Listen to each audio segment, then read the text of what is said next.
Ring, ring, ring, ring, ring, ring, ring, ring. Click. Hey, I wonder if you would leave me a voicemail because I didn't answer the phone. And I'm actively asking you to leave me a voicemail, please. I want to hear your voice. I'm just too busy accidentally dead-naming myself while recording YouTube episodes. Sorry. Anyway, I wonder when you'll actually get this pre-voicemail message, because I'm not done editing season 1 of the podcast. Well, leave me a message. Okay, thanks, bye. Oh yeah, this is Basil. Welcome to Love, Love, Not season 2. Yay!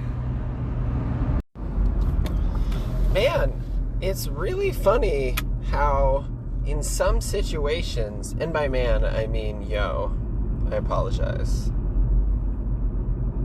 How in some situations, people just think I'm fucking crazy. And I get it. Y'all don't have a lot of, folks like me, I suppose. But when I'm talking about trying to figure out how to make a corn smoothie, I'm serious. Corn milkshake smoothie. I don't know. Somewhere in there. I don't know where the line is between milkshake and smoothie. But I do feel like corn and ice cream and mango and a little bit of chili spice and a splash of yogurt, maybe a pinch of molasses. And you got it. A corn milkshake smoothie. I think the flavors are there. I want to add hatch chilies, but I think that might be the thing that I Coco Chanel. Coco Chanel being the verb for take one thing out. Also, y'all might think it's hyperbole when I say I can feel my eyes trying to escape my skull. But ever since I was diagnosed with Graves' disease, one of the symptoms of Graves' disease is the muscles behind your eyes inflaming to the point of pushing your eyes out of your skull. Eye headaches, which I am used to. Now I'm just more aware of my eye headaches. And the pain isn't any different. The sensation isn't any different. But when I get an eye headache now, I can't help but just imagine the muscles pushing my eyes from behind. And I'm just like, no, stay in, stay in, stay in. But my doctor feels like, my endocrinologist, not my doctor. My doctor's appointment isn't for a week. My endocrinologist feels like the bulging is barely noticeable. And she's very upset with my now former eye doctor who didn't recognize the strip of flaky, dry skin on the surface of my eyes as bulging eyes as a result of Graves' disease. Apparently it's a common thing. Not necessarily Graves' disease, but it's common that bulging eyes and strips of dry skin are symptoms of Graves' disease, and as an eye doctor, you should be aware of that. And it makes sense to me. Like, if I have a strip of dry skin because my eyelids aren't closing all the way, it's probably because my eyes are bulged slightly out of the socket. What the fuck else would it be? How did you not make that connection? Come on. Anyway, I just wanted to tell you that I'm off of Animal Crossing. Ha-ha! Did it!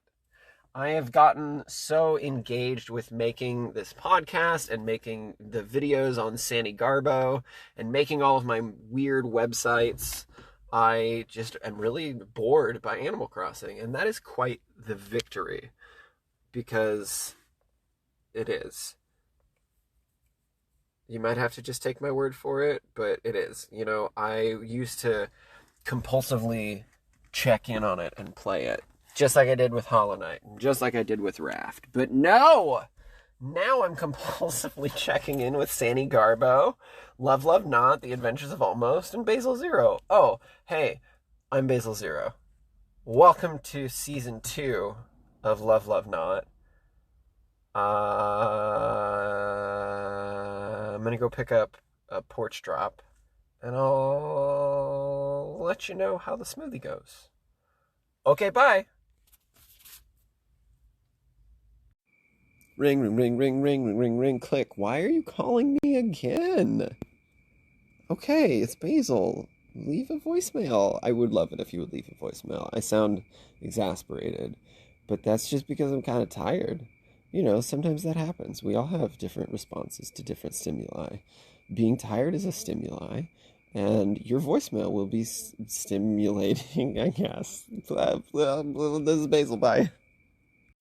Oh, hey, just wanted to call you back to let you know I haven't made the milkshake smoothie yet, but I did make coffee. What was that? I did make the coffee ice. I made a coffee ice cream. Coffee. Where is my coffee? It's inside. I made a coffee milkshake, and it was delicious. And something is in the bushes just outside of my eye line.